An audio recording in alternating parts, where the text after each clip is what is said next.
On March 19, 2004, within the embattled city of Ramadi, Iraq, Marine Corporal James Mitchell found himself in a precarious position. From his elevated vantage point on a rooftop, he meticulously peered through the unearthly scope of his M4A3 sniper rifle. The oppressive heat, registering a scorching 112 degrees Fahrenheit, combined with a capricious wind, gusting at speeds estimated between 15 and 20 miles per hour across the vast Euphrates River Valley, created a challenging environment. This turbulent air current was not merely consistent, but swirled unpredictably, adding another layer of complexity to his task. Through his optical device, Mitchell observed an insurgent mortar team diligently preparing their weaponry approximately 800 yards distant. Their objective was clear: to unleash a barrage of deadly projectiles upon an approaching Marine convoy navigating the labyrinthine streets below. With a steady hand, Mitchell adjusted his windage knob, making a calculated estimation of 2 minutes of angle to the left. He took a deep, deliberate breath, and then, with unwavering resolve, squeezed the trigger. The rifle discharged with a sharp report, but the bullet, despite his precise calculations, veered off course by 3 feet. The insurgents, alerted by the near miss, rapidly dispersed, yet managed to launch their mortars. Tragically, 4 Marines in the convoy below perished as a direct consequence. In a fit of profound frustration, Mitchell violently struck his fist against the unyielding concrete. He was, astonishingly, the 3rd Marine sniper that day to fail a critical shot. The blame, he knew, was not entirely his. The erratic wind patterns in Ramadi shifted direction every 50 yards, and the intense heat shimmer rendered any attempt at mirage reading utterly futile. The conventional wind-reading methodologies sanctioned by the Marine Corps, such as observing swaying grass, discerning wind direction on one's skin, or noting dust movement, proved entirely ineffectual within the confines of urban canyons composed of concrete and reinforced steel. Unbeknownst to him at that moment, his deep-seated exasperation was on the verge of catalyzing an unprecedented and highly contentious breakthrough in the annals of sniper warfare. The statistical data painted a grim and disheartening picture regarding the efficacy of Marine Scout snipers operating within Iraq's urban landscapes. Their first-round hit rate at distances exceeding 600 yards stood at a mere 31%, a figure that underscored the profound difficulties they faced. An overwhelming 73% of all misses were directly attributable to errors in wind calculation. Moreover, snipers were expending an average of 2 rounds for each confirmed kill, a significant drain on ammunition reserves, particularly during prolonged and intense firefights. Enemy combatants had shrewdly adapted to this operational deficiency, learning to exploit the 153-second interval it took a sniper to recalibrate their shot and fire again, using this precious window to reposition or escape. The tragic toll extended further, with the Marine Corps suffering the loss of 14 scout snipers to enemy fire over the preceding 11 months. These brave individuals were often compelled to betray their concealed positions by firing multiple shots, a direct consequence of their inability to accurately gauge the wind for a decisive single-shot kill. Please stay with us and watch the end of the video. We will be grateful for your like and subscription. Please write a comment about where you are from and what you think about the video topic. Simultaneously at Camp Lejeune, North Carolina, the Marine Corps Scout Sniper School continued to impart the very same wind-reading methodologies that had been formulated during the Vietnam War in 1968. instructors conscientiously advised their students to scrutinize mirage through their scopes, to discern the subtle sensation of wind upon their faces, and to employ a mathematical formula involving the multiplication of wind speed by range, subsequently dividing the product by a constant factor. This approach was inherently analog, lacking the precision required for modern combat, and crucially in the chaotic and unpredictable urban wind patterns prevalent in Iraq. It was contributing directly to the casualties among Marine personnel. What the Marine Corps remained unaware of was that a 23-year-old corporal, possessing no formal engineering qualifications, was on the precipice of rendering their entire established wind-reading doctrine entirely obsolete. Back at Camp Lejeune, North Carolina, in May 2004, the Marine Corps found itself grappling with a persistent and vexing problem concerning wind compensation, a challenge that had eluded a definitive solution for over 6 decades. Following the conclusion of World War II, the legendary Marine sniper instructor, Chief Warrant Officer Arthur Terry, pioneered the innovative mirage reading technique. This method involved carefully observing heat waves through a dedicated spotting scope to accurately estimate both wind speed and direction. While this technique proved remarkably effective in expansive, open terrains and undoubtedly preserved countless lives during the Vietnam conflict, its utility vanished within the congested urban landscapes of Iraqi cities. There, heat emanated from a multitude of concrete surfaces at varying temperatures, transforming the mirage into an indistinguishable chaotic blur, rendering it utterly useless for precision targeting.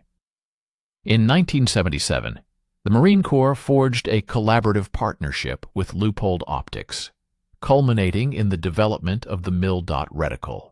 This sophisticated scope incorporated precise reference points designed to facilitate accurate estimations of both range and holdover. While this innovation proved exceptionally brilliant for addressing elevation adjustments, it offered absolutely no assistance whatsoever in compensating for wind drift. Consequently, a sniper remained obligated to make educated guesses regarding both wind speed and direction, left to simply hope that the projectile would not be diverted into an adjacent structure or, worse, completely miss the intended target. By 2003, the Army's Natick Soldier Research Center had invested a substantial $2 to $3 million in the development of handheld wind meters. These digital instruments were engineered to measure wind speed specifically at the shooter's position. However, these devices were met with widespread disdain by snipers. The wind conditions at the firing point were often entirely irrelevant when the wind 400 yards downrange was blowing in a vastly different direction.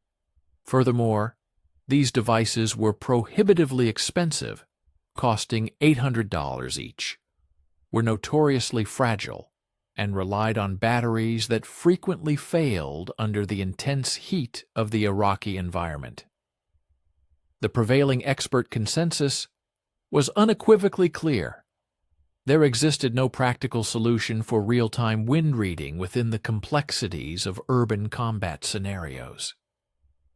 Dr. Robert Williams, a distinguished ballistics expert affiliated with Aberdeen Proving Ground, authored a paper in May 2004 unequivocally stating, "Wind presents an inherently chaotic three-dimensional fluid dynamics problem. Without measuring instruments positioned along the entire bullet trajectory, an impossibility in combat, precision wind compensation remains dependent on shooter experience and environmental intuition." In essence, his declaration translated to a stark reality. Snipers would perpetually be forced to rely on guesswork. The implication was either to enhance their guessing capabilities or to simply accept the inevitable misses. The stakes involved were astronomically high. After-action reports meticulously compiled by the Marine Corps following engagements in Fallujah revealed a critical adaptation by enemy combatants. They had become acutely aware of the American snipers' struggles with wind compensation.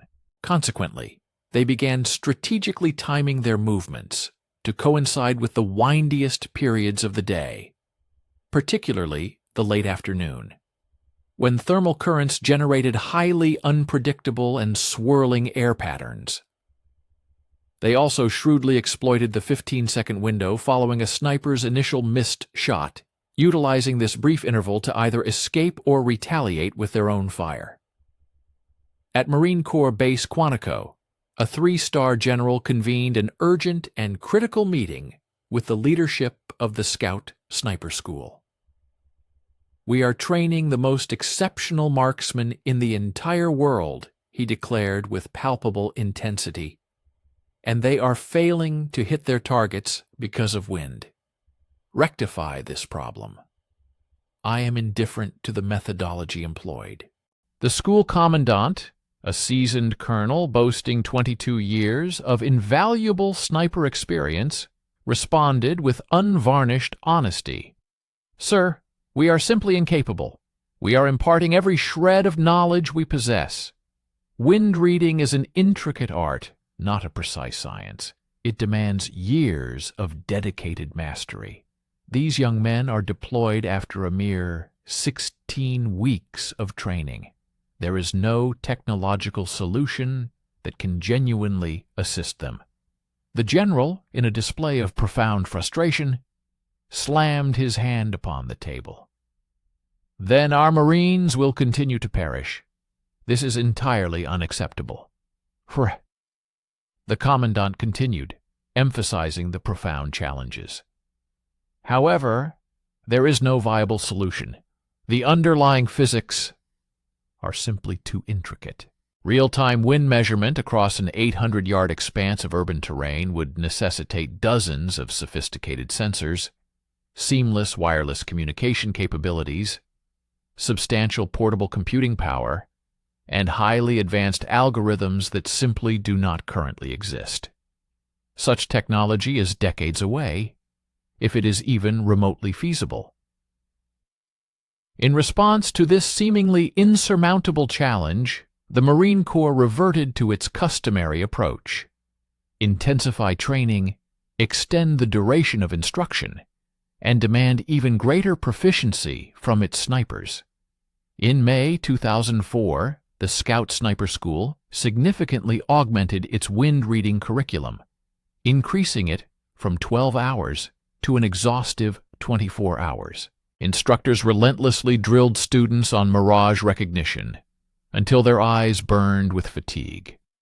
Students discharged thousands of rounds under diverse wind conditions, meticulously cultivating both muscle memory and an intuitive understanding of wind dynamics. While these efforts provided a marginal improvement, with hit rates climbing incrementally from 31% to 34%, the grim reality persisted.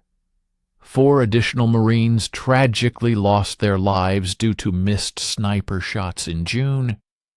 The problem, it appeared, was truly insurmountable. 5 decades of rigorous military research, an investment of millions of dollars, and the collective expertise of the finest minds in ballistics had all converged on a singular, definitive conclusion.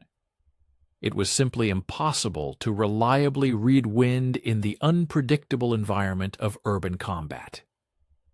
In urban combat, however, 800 miles distant, a corporal found his thoughts consumed by an entirely different preoccupation. Corporal James Mitchell, a man who had not pursued a college education, spent his formative years in Hendersonville, Tennessee, where he dedicated himself to working within his father's HVAC repair enterprise. At the age of 19, he chose to enlist in the Marines, recognizing that the academic path was not suited to his inclinations, preferring instead the tangible satisfaction of hands-on mechanical work. His journey to becoming a scout sniper was achieved on his second attempt, a qualification he secured by barely meeting the stringent requirements of the wind reading assessments. His instructors, in their evaluations, noted his performance as adequate but not exceptional, specifically highlighting his persistent struggles with mirage interpretation. Following the agonizing missed shot in Ramadi, an incident that relentlessly tormented his subconscious, Mitchell returned to Camp Lejeune in July 2004 for his post-deployment leave. This period should have offered respite and relaxation. Instead, he found himself utterly consumed by an unyielding obsession. He compulsively replayed the details of that fateful shot countless times in his mind, dissecting every variable. The wind, he recalled, had been unpredictably swirling, leading to his critical misjudgment. The tragic consequence was the loss of 4 lives. In the grip of this relentless introspection, he began to carry a notebook everywhere he went. He would often sit outside the barracks, meticulously observing the subtle dance of leaves in the breeze, feeling the wind's touch upon his face, and diligently transcribing his observations. His comrades, witnessing his peculiar new habits, grew concerned, often remarking, "Mitch, you're off duty, man. Let it go." Yet for Mitchell, letting go was an impossibility. On August 3, 2004, a pivotal moment occurred while Mitchell was assisting his father in repairing an air conditioning unit atop a commercial building. The day was markedly blustery, with gusts emanating from the west at an estimated 10 mm.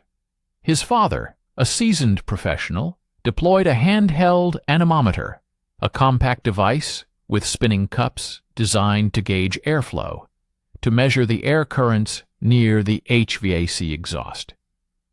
Mitchell watched the instrument's rotations with keen interest.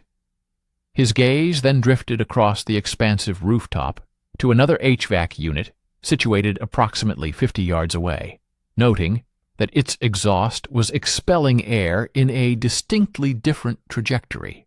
"Why is the wind different over there?" he inquired of his father, who responded with a casual shrug. "Buildings create eddies. Wind hits one side, swirls around. That's why we measure it before we install. You have to know which way the heat exhausts."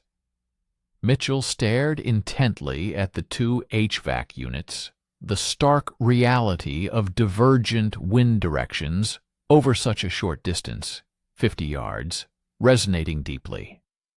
It was then that a profound realization struck him. What if it were possible to measure wind not merely from the shooter's static position, but precisely within the dynamic path of the bullet's flight?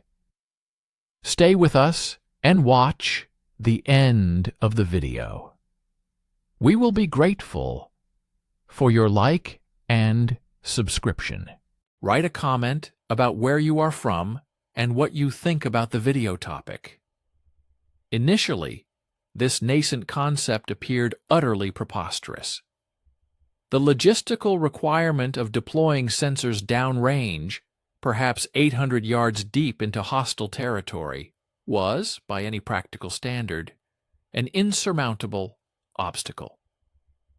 Yet Mitchell's mind persistently grappled with the problem, asking himself, what if you didn't need physical sensors? What if you could measure wind by watching how something else moves through it? His thoughts circled back to a lesson from sniper school, the technique of mirage reading. This method operates on the principle of observing heat waves as they visibly bend and distort through moving air. The movement of the mirage itself is a direct consequence of the wind's influence. It represents an indirect measurement, an observation of the effect rather than the direct cause. This sparked a new line of inquiry. What if a similar indirect approach could be applied using something far more precise, something quantifiable with exactitude? On August 10, 2004, Mitchell found himself at the Camp Lejeune rifle range, observing a fellow corporal in the process of zeroing his rifle.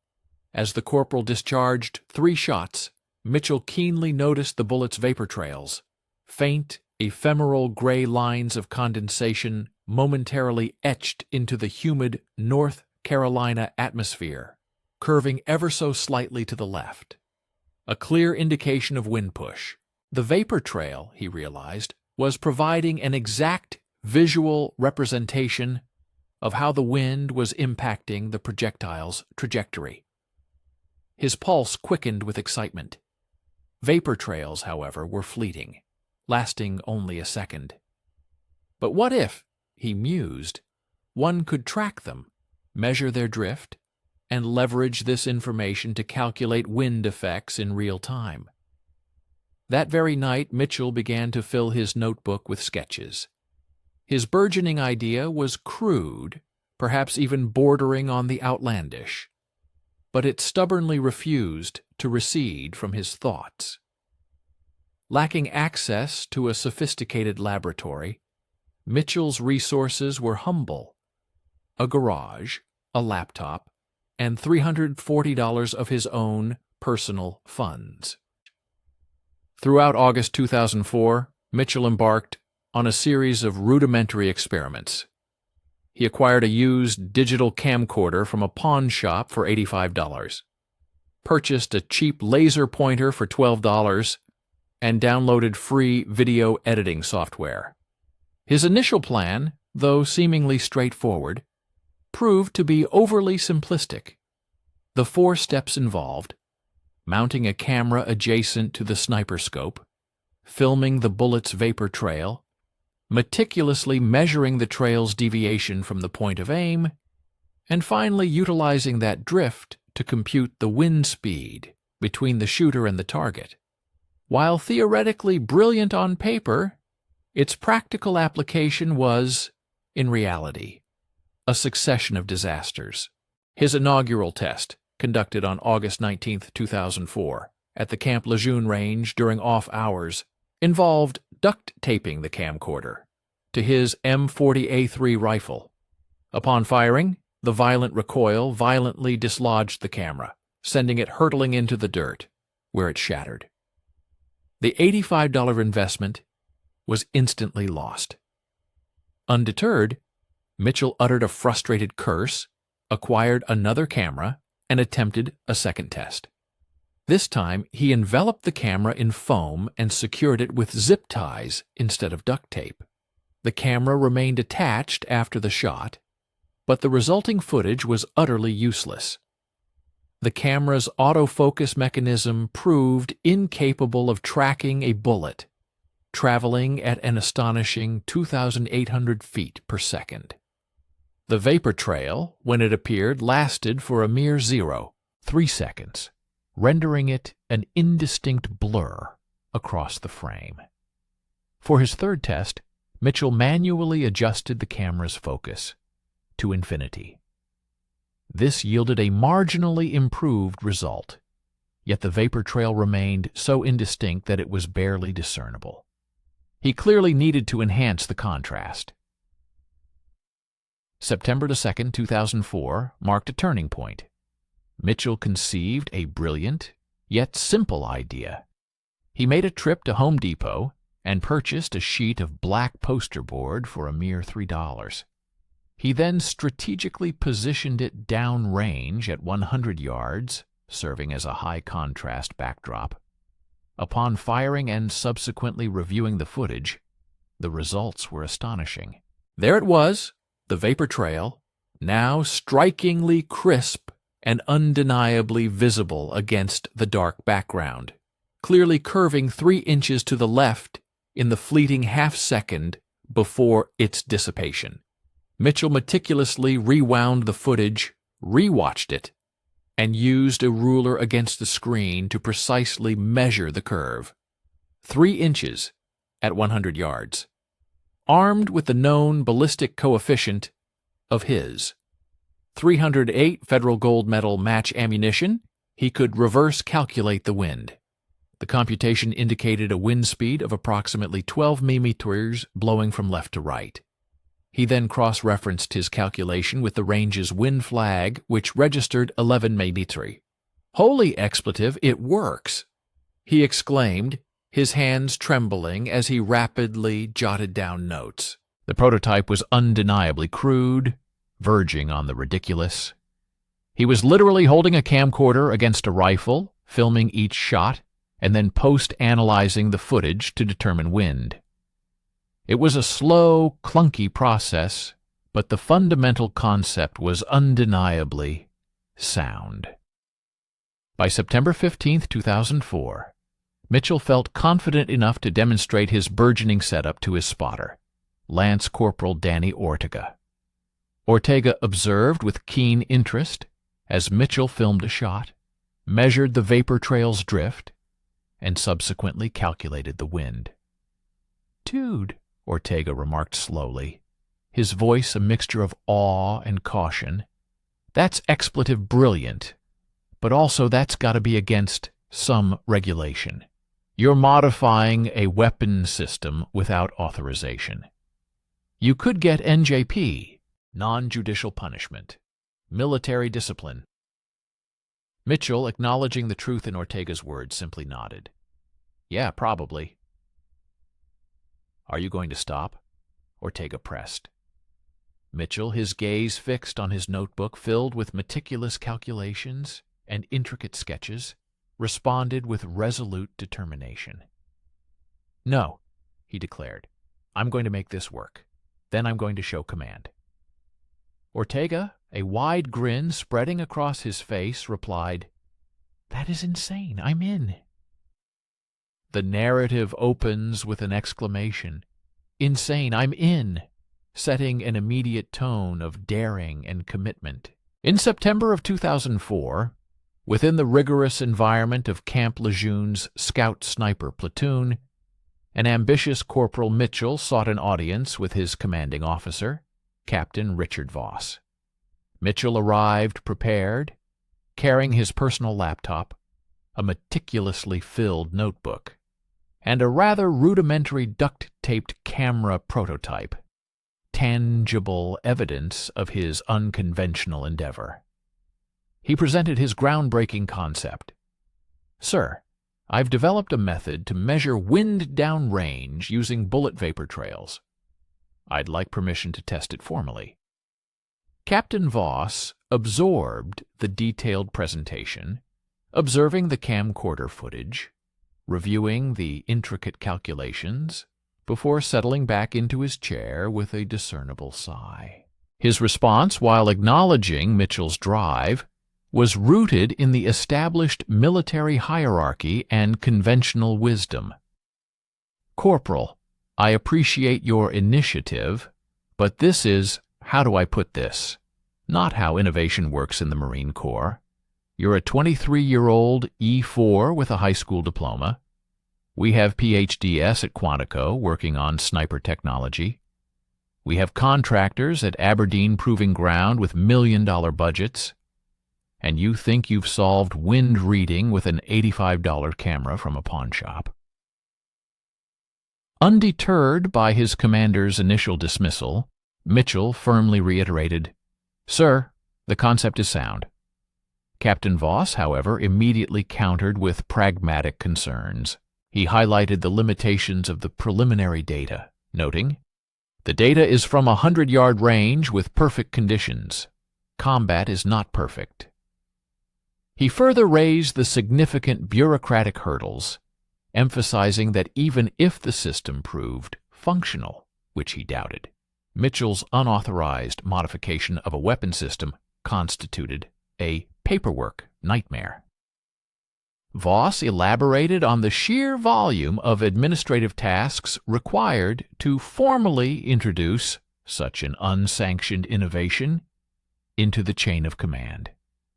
Mitchell's jaw visibly tightened, conveying his profound conviction as he passionately argued, "Sir, snipers are missing shots because we cannot read wind. This could save lives." A flicker of understanding crossed Captain Voss's face, his expression softening marginally. While acknowledging Mitchell's good intentions, he reiterated the organizational resistance to grassroots innovation. "I know you mean well, but the Marine Corps does not adopt technology from corporals with home experiments." He advised Mitchell to formalize his idea as a suggestion and submit it through the established channels, suggesting it might be reviewed by Quantico specialists in 2 or 3 years. The phrase 2 or 3 years resonated with a grim finality for Mitchell, who immediately understood it as a polite deferral, effectively meaning never. With a heavy heart but an unyielding resolve, he exited Captain Voss's office. Outside, his comrade Ortega awaited anxiously. "What did he say?" Ortega inquired. Mitchell's response was succinct and disheartening. He said no. A moment of quiet deliberation passed as Ortega then pressed, "So what now?" Mitchell, after a thoughtful pause, articulated his determined strategy. "We keep testing. We prove it works. Then they can't ignore us." This statement encapsulated his unwavering belief in his invention and his readiness to circumvent traditional protocols to demonstrate its efficacy. Stay with us and watch the end of the video. We will be grateful for your like and subscription. Write a comment about where you are from and what you think about the video topic. In October 2004, driven by their conviction, Mitchell and Ortega commenced a series of unauthorized trials utilizing the range during off hours to avoid detection. Over this period, they meticulously documented 50 live fire shots under a spectrum of fluctuating wind conditions. Their process involved filming each shot, precisely measuring the subtle drift of the bullet's vapor trail, and then performing calculations to deduce the precise wind speed. These computed figures were subsequently cross-referenced against the readings from the range's official anemometer, the standard instrument for measuring wind velocity. The results were remarkably consistent, demonstrating an impressive 87% accuracy rate. As news of their clandestine experiments and their compelling findings began to circulate through the Scout Sniper platoon, opinions diverged sharply. A segment of the Marines lauded their ingenuity, viewing Mitchell's invention as a stroke of genius that could revolutionize their craft. Conversely, a significant number regarded their actions as a perilous gamble, fearing it constituted career suicide due to the serious infractions involved, unauthorized modification of military equipment, conducting tests without official sanction, and a blatant disregard for the established chain of command. On November 3, 2004, Corporal Mitchell received an unexpected summons to a high-stakes meeting, bypassing his direct commander. This summons directed him to an assembly with no less than the Scout Sniper School Commandant, Colonel Frank Delaney, accompanied by 2 distinguished civilian contractors from Quantico's Ballistics Research Division.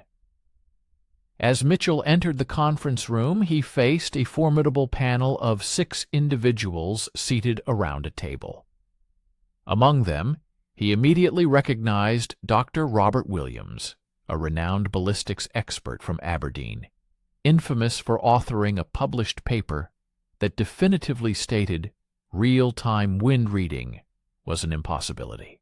The gravity of the situation was undeniable. Mitchell understood implicitly that this encounter would either mark a pivotal breakthrough in his career or lead directly to a court-martial. Colonel Delaney initiated the conversation, his tone serious. "Corporal Mitchell, I've heard you've been conducting experiments, modifying weapons, operating outside proper channels." Before Colonel Delaney could elaborate further on the infractions, Mitchell interjected with a respectful but firm, "Sir, I'm not finished." Colonel Delaney's expression remained inscrutable, betraying no hint of his true thoughts. He then continued, revealing the dual nature of the intelligence he had received. "I've also heard these experiments might actually work." He then introduced Dr.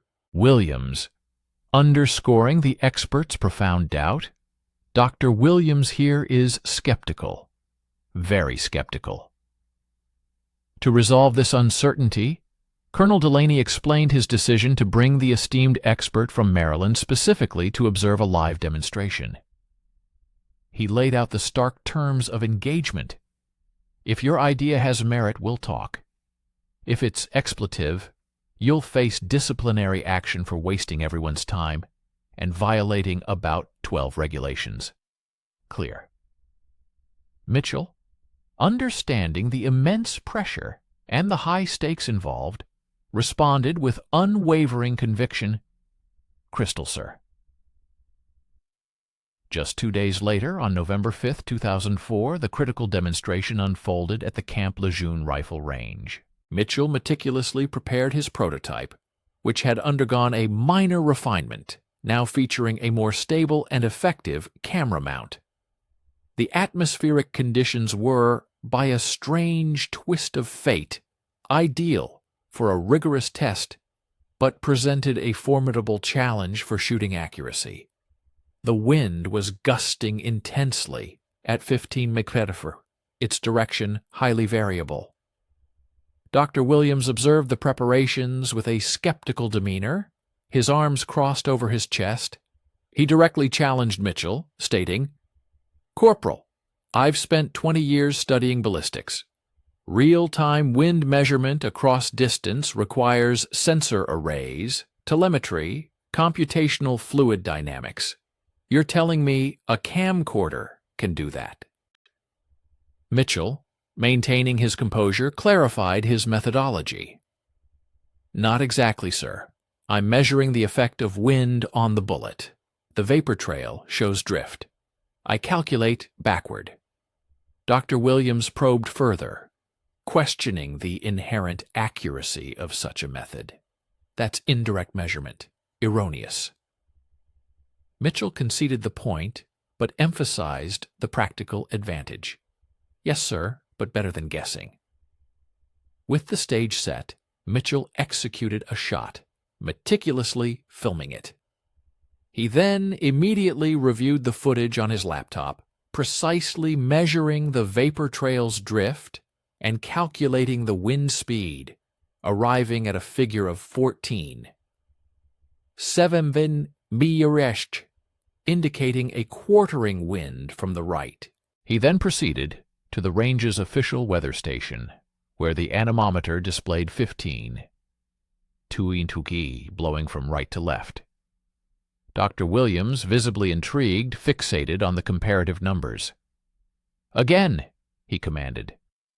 Mitchell proceeded to fire 10 additional shots. His average calculations for these subsequent shots yielded 14, 9 mph, while the anemometer consistently registered 15.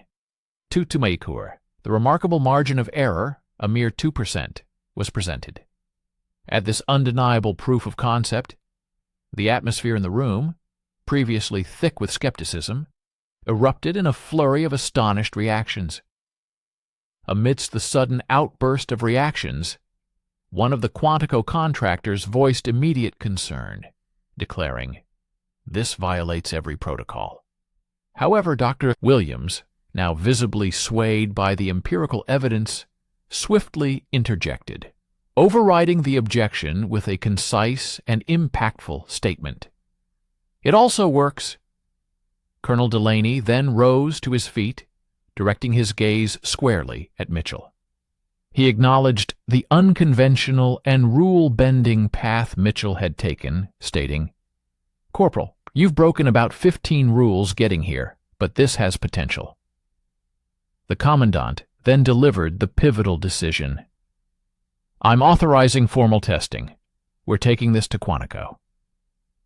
Mitchell, experiencing a profound sense of relief, exhaled deeply, as if releasing a breath he had unknowingly held for the past hour.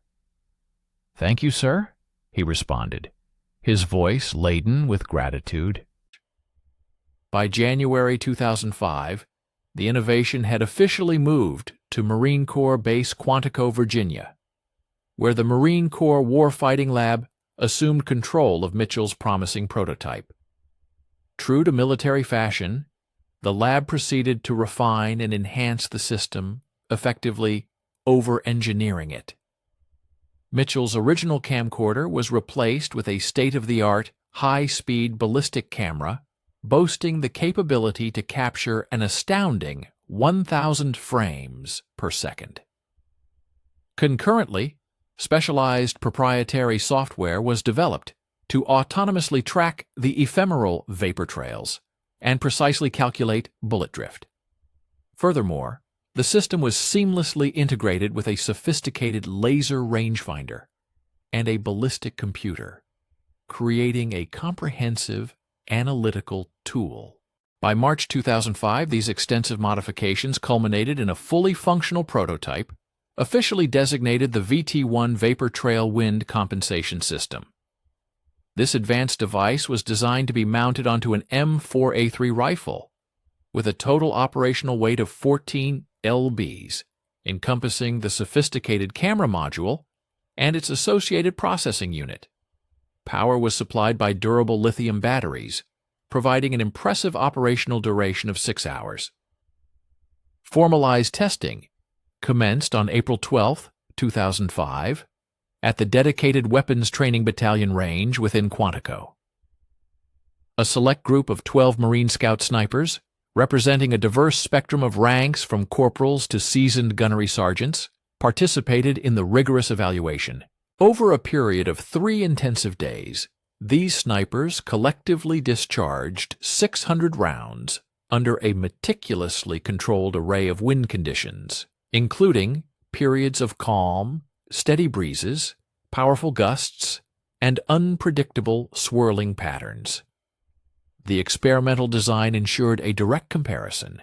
Precisely half of the shots were executed utilizing established traditional wind reading techniques, while the remaining half employed Mitchell's innovative VT-1 system. The outcomes of this comprehensive trial proved to be profoundly astonishing, captivating everyone involved. The quantitative data unequivocally demonstrated the VT-1 system's superior performance. When engaging targets at distances between 600 and 800 yards, traditional wind reading methods achieved a first-round hit rate of 34%. In stark contrast, the VT-1 system dramatically elevated this success rate to an impressive 71% for first-round hits within the same distance bracket. The efficacy of Mitchell's system became even more pronounced and critical at extended ranges. Specifically, at 1,000 yards, a distance where the complexities of wind reading escalate exponentially, traditional methods yielded a meager 18% first-round hit rate. However, the VT-1 system once again proved its transformative capability, achieving a remarkable 62% first-round hit rate at this challenging distance, solidifying its potential as a game-changer in precision marksmanship. Initially achieving a notable 62% first-round hit rate, the groundbreaking VT-1 system swiftly captured the attention of military strategists and experts. Dr. Williams, a once skeptical authority, now thoroughly convinced of its capabilities, meticulously detailed in his official report how Corporal Mitchell's ingenious concept fundamentally revolutionized the methodology of wind estimation. Rather than relying on mere predictive models, the system facilitated precise, real-time measurement, by observing the nuanced behavior of a bullet in flight. This innovative approach adeptly factored in an array of complex, dynamically changing atmospheric variables, such as localized thermal currents, unpredictable eddies, and shifting crosswinds, elements that were previously impossible to accurately ascertain or forecast from a static firing position. This represented nothing short of a profound paradigm shift, a transformative advancement in the demanding discipline of precision marksmanship. Recognizing the immense potential of this breakthrough, the Marine Corps expeditiously fast-tracked the VT-1 for immediate operational deployment, ensuring that by August 2005, an initial consignment of 20 systems was dispatched to Iraq for crucial combat evaluation. The stage was set on September 14, 2005, amidst the intense and volatile urban landscape of Fallujah, Iraq. There, Sergeant Carlos Ruiz, among the very first snipers to be equipped with the pioneering VT-1 system, meticulously positioned himself on a rooftop. His elevated vantage point provided a commanding, unobstructed view over Route Michigan, the primary thoroughfare that snaked through the heart of the city. His immediate objective, an insurgent machine gun team observed approximately 750 yards distant, actively engaged in setting up an ambush targeting an approaching convoy. The environmental conditions were exceptionally challenging. A vicious, relentless wind, characterized by unpredictable swirling gusts, swept in powerfully from the nearby Euphrates River. Its velocity was estimated at a formidable 20 miles per hour, yet its direction remained frustratingly capricious, constantly shifting and making accurate targeting an almost insurmountable task. Under conventional marksmanship protocols, Sergeant Ruiz would typically have engaged the target, almost certainly missed on the initial attempt, and then been compelled to make a series of intricate adjustments before firing again. Such a protracted process would inevitably grant the insurgents precious moments, either to escape their position or to retaliate with their own suppressive fire. However, now equipped with the revolutionary VT-1, Ruiz bypassed this perilous sequence entirely. He swiftly activated the system, then executed a single, precisely aimed ranging shot towards a secure backstop, a robust concrete wall situated safely adjacent to the target area. The system's advanced camera instantaneously captured the bullet's subtle vapor trail, meticulously measuring its lateral drift and precisely calculating the prevailing wind conditions. A formidable 22 miles per hour, quartering left at a precise 45-degree angle. This crucial data was then seamlessly relayed to the ballistic computer, which automatically and instantly recalibrated his aim point. With unwavering focus, Ruiz adjusted his crosshair to the newly designated position, took a steadying breath, and expertly squeezed the trigger. The insurgent machine gunner instantly collapsed. One shot, one confirmed kill. We sincerely hope you are finding this account captivating. Please stay with us and watch until the end of the video to uncover the full impact of this extraordinary innovation. We would be immensely grateful for your like and subscription. Furthermore, we invite you to share in the comments where you are from and your thoughts on the profound topic explored in this narrative. True. Witnessing this extraordinary display of precision, Ruiz's spotter, Lance Corporal Mike Hernandez, stared intently through his spotting scope, his expression a mixture of awe and disbelief. "Holy!" he exclaimed, the word barely escaping his lips. "You just made that look easy." Sergeant Ruiz, maintaining his characteristic calm demeanor, simply responded with a knowing nod and a succinct, impactful statement. "That's the point." In the ensuing 3 months, the transformative influence of the VT-1 system became undeniably clear. Marine snipers operating across the fiercely contested battlefields of Fallujah, Ramadi, and Mosul collectively achieved an impressive tally of 247 confirmed kills. A key metric highlighting the system's unprecedented efficiency was their average shots per kill ratio, which plummeted to an astonishing 4 rounds. This represented a dramatic improvement from the pre-VT-1 average of 2 rounds per kill. This significant difference was not merely a matter of conserving valuable ammunition. It was, more critically, a direct enhancement of survivability for the snipers themselves. Fewer shots translated directly into reduced exposure time on hostile rooftops, minimized muzzle flashes that could betray their positions, and a substantially decreased likelihood of being pinpointed by vigilant enemy counter-snipers. Strikingly, by December 2005, Marine snipers employing the VT-1 systems had recorded 0 combat fatalities. This stood in stark and tragic contrast to the preceding year's identical period, where, without the benefit of the system, a devastating 14 snipers had lost their lives. The insurgent forces' reaction to the formidable capabilities of the VT-1 system was both immediate and profound. Intercepted insurgent communications, diligently gathered by Marine intelligence in January 2006, provided irrefutable evidence of a burgeoning sense of fear and desperation among the enemy ranks. An Al-Qaeda in Iraq combatant, whose voice was recorded during a clandestine meeting in a safe house within Ramadi, articulated this growing apprehension with stark clarity.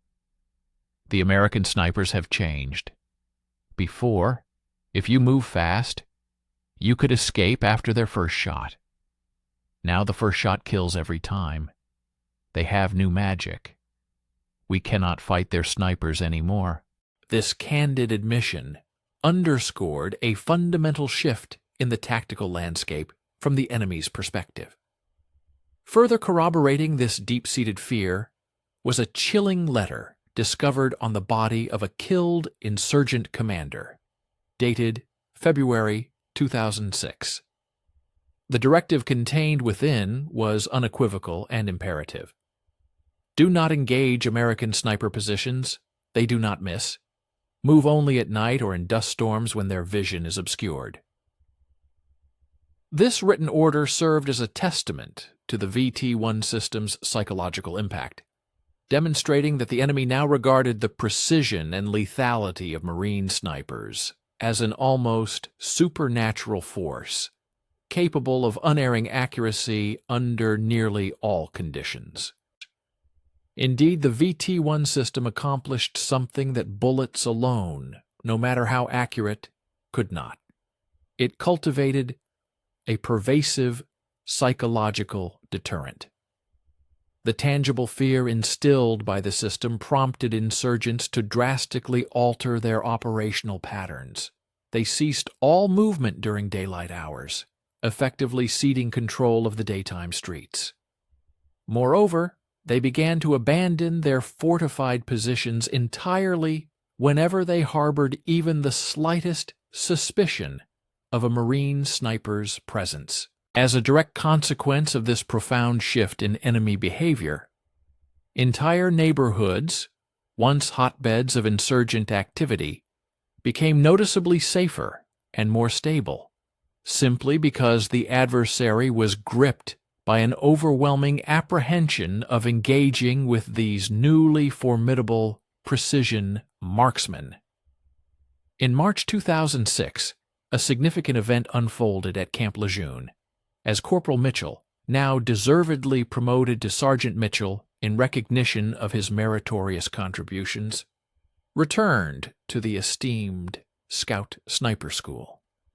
This time he arrived not as a student, but as a distinguished guest instructor. His purpose was to personally demonstrate the revolutionary VT1 system to a new cohort of eager students, imparting first-hand knowledge of the technology he had so brilliantly conceived and brought to fruition. Following the compelling demonstration, a young corporal, visibly inspired, approached Sergeant Mitchell. "Sergeant," he inquired, his voice laced with a mixture of admiration and curiosity, "is it true you built the first prototype in your garage?" Mitchell responded with a warm, knowing smile, acknowledging the humble origins of his groundbreaking invention. "With a pawn-shop camcorder and duct tape, yeah," he confirmed, a hint of amusement in his tone. The corporal pressed on. "And they almost court-martialed you for it." Mitchell's smile remained, though his expression grew slightly more serious. "Almost, but they didn't." The student hesitated for a moment, then, gathering his courage, posed a more profound question. "So if I have an idea that seems crazy, I should—" Mitchell, understanding the unspoken implication, gently but firmly interrupted him. "You should test it, prove it, then make them listen," he advised with conviction. "The Marine Corps doesn't care about your rank if your idea saves lives. They care about results." This exchange perfectly encapsulated the spirit of innovation and perseverance that had driven the VT-1's development. By June 2006, after a full year of rigorous combat deployment, the comprehensive statistics unequivocally underscored the profound impact of the VT-1 system. Snipers equipped with this advanced technology had accounted for an astounding 1,847 confirmed kills. Their first-round hit rate soared to an impressive 71%, a testament to the system's unparalleled accuracy. The average shots per kill dramatically decreased to 1. 4 rounds, a significant reduction from the prior average of 4. 2 rounds, signifying remarkable efficiency. Crucially, sniper fatalities plummeted to just 2, a stark and life-saving improvement from the 14 deaths recorded in the preceding year. Furthermore, the number of enemy personnel killed in action per sniper team surged to 3, 2 times higher than the pre-VT-1 rates, indicating a substantial increase in operational effectiveness. The financial benefits were also notable, with over 5,000 rounds of ammunition saved, representing an estimated value of $12,000. Yet, transcending all these impressive figures, the most profoundly significant number was the estimated 38 friendly lives saved, Marines and soldiers who would undoubtedly have perished in ambushes that VT-1-equipped snipers were able to prevent, directly demonstrating the system's life-preserving power. In a heartfelt letter addressed to Mitchell, Gunnery Sergeant Mike Callahan, a seasoned sniper veteran with 19 years of distinguished service, articulated the immense personal and professional impact of the VT-1 system. "I've been shooting for 2 decades. I've trained hundreds of Marines," Callahan wrote, emphasizing his extensive experience. "Your system made me a better sniper in 1 day than 20 years of experience did. Because of you, 38 kids went home to their families. That's your legacy." This powerful testimonial from a highly experienced warrior underscored the system's revolutionary ability to instantly elevate a sniper's effectiveness and, more importantly, highlighted the invaluable human cost that Mitchell's innovation had averted. Following the cessation of major combat operations, the VT-1 system embarked upon a rapid and sophisticated evolutionary trajectory. By 2008, a strategic partnership had been forged between the Marine Corps and the renowned defense contractor Lockheed Martin, leading to the development of the VT-2. This next-generation iteration represented a fully integrated and highly advanced system, ingeniously combining the precise vapor trail analysis of its predecessor with cutting-edge laser range-finding capabilities and sophisticated ballistic computation, all housed within a remarkably compact and lightweight 8-pound unit. This enhanced system swiftly became the standard issue equipment for all Marine Scout snipers, cementing its indispensable role in their operational toolkit. The widespread adoption of this transformative technology continued apace. In 2011, the United States Army officially incorporated a modified version, aptly named the Wind Trace System, WTS, into its precision sniper rifle program, acknowledging its critical utility. By 2015, the innovative technology had extended its reach across the globe, being embraced by elite Allied militaries. This included distinguished units such as the British SAS, the Canadian JTF-2, the Australian SASR, and the Israeli Sayeret Matkal, demonstrating its universal appeal and effectiveness.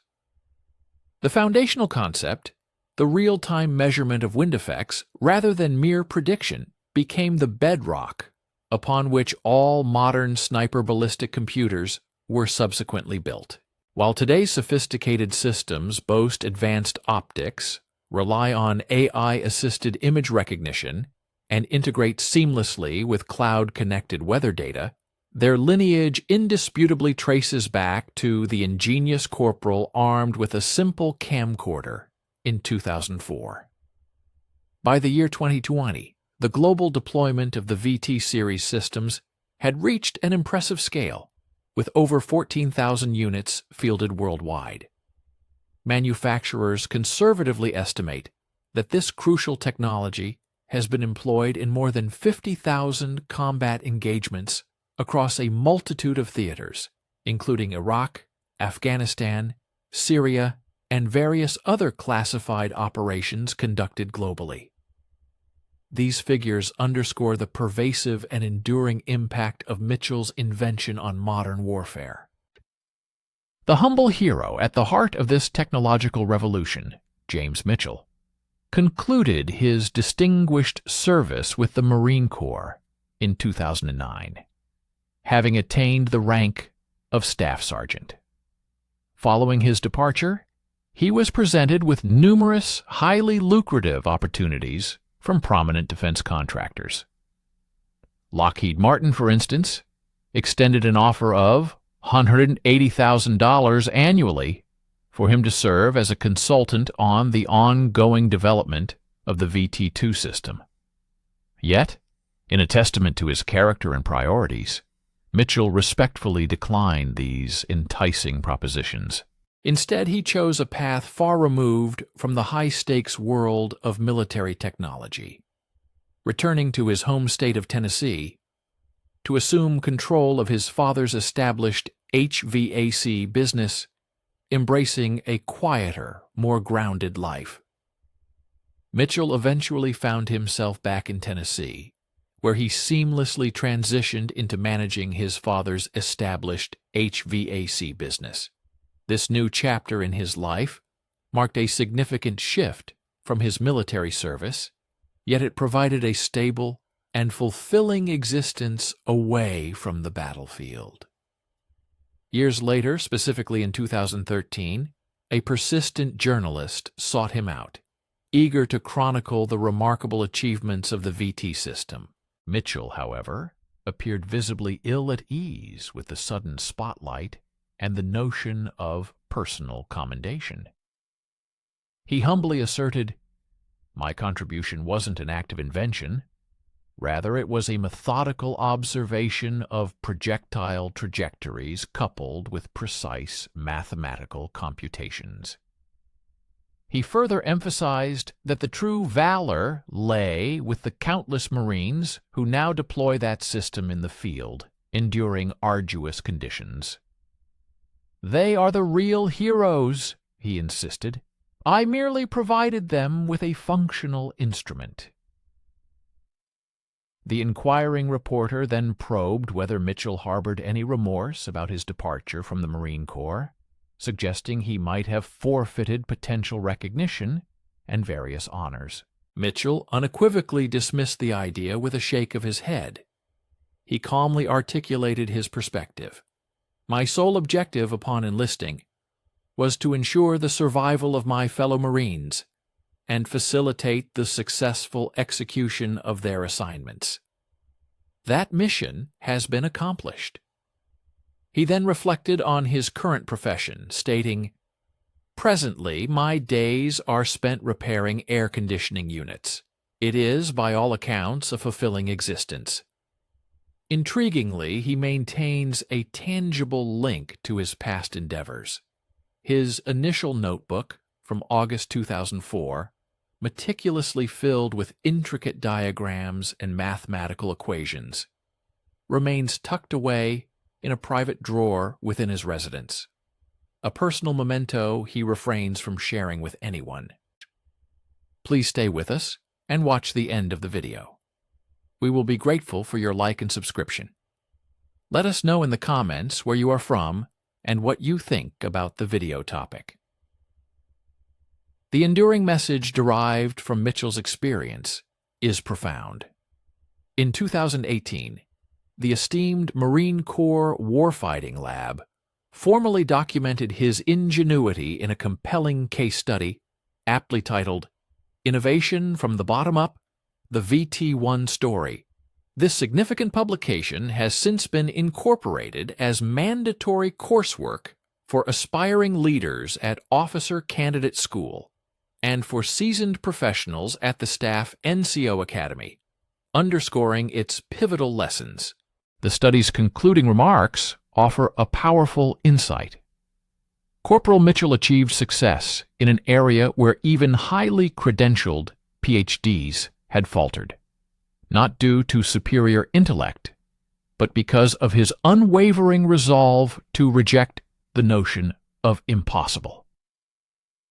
The intrinsic value of one's rank, academic qualifications, or formal educational background pales in comparison to the driving forces of relentless obsession, imaginative problem-solving, and the sheer tenacity to endure numerous setbacks in pursuit of a single triumph. It is imperative that the Marine Corps fosters an institutional culture where even corporals feel emboldened to question established doctrine, recognizing that revolutionary concepts occasionally emerge not from sophisticated research laboratories, but from the unassuming confines of a workshop or a garage setting.